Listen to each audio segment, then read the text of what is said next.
All right, so another kind of, I would say, fascinating camp aspect guy on the roster is Jonathan Schoop.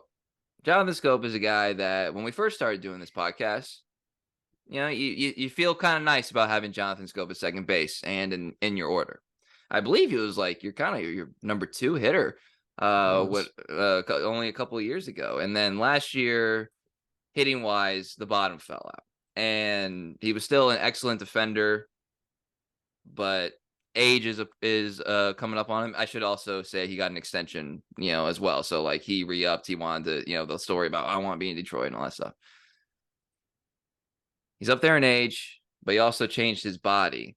And he's a guy that we could do a podcast about where we just talk ourselves into either direction of, is he a trade piece potentially? Is he just a veteran that you kind of ride out and thank you for your service and we appreciate it, but we're going to move on?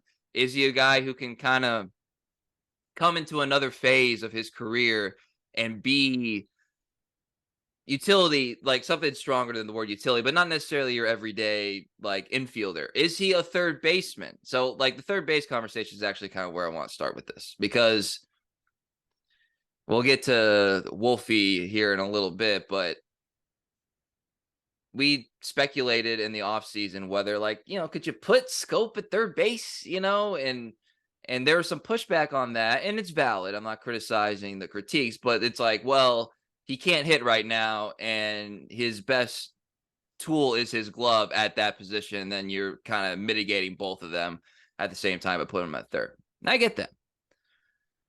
But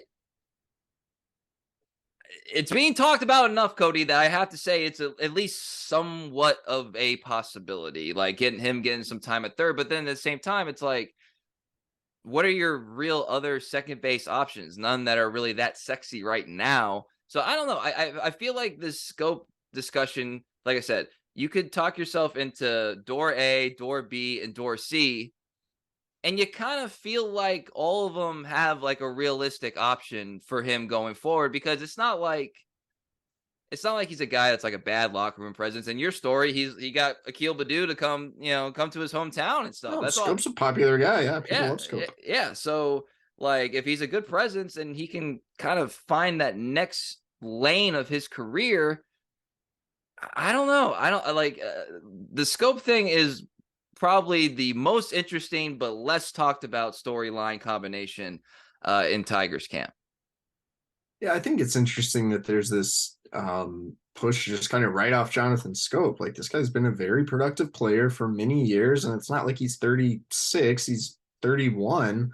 I think he's going to bounce back and play a lot more like 2021 Jonathan Scope. Still comes with some stuff to not love. He chases a lot. He does not walk a lot. That's just going to be his game. It's, AJ made up the point. They studied how many walks he gave up by swinging at bad pitches in 3 ball counts. And that's interesting. So maybe, you get him to be a little more selective when he has 3 balls. Maybe you can get a little more walks out of him. But I think you're going to have to live with some chase and some walk. But I think this guy has more offensive upside overall than the majority of the players on your team, then especially your infielders like Maton or Andy Ibanez. Like Scope can hit 20 plus homers and be a 1,000 WRC or 100 WRC plus guy. He has been for most of his career. AJ did make an interesting comment that he's going to have to really control the zone if he wants to play against right-handed pitching, which hinted like could he be demoted to almost more of a platoon option? Maybe, but that's still my question. Who's going to outperform him? I mean, Maton can hit righties, but I think the majority of days, Maton at third, Scope at second seems to make a lot of sense to me. I think the scenario where Scope plays third is like probably Cesar Hernandez, who has not looked super comfortable at third, but has looked at second. Say if he makes the roster, is your infield overall better with Scope at third, Cesar at second? Probably so. But I don't think that's really the case for any of these other players that we're talking about on the infield. Like I think Maton looks great at third.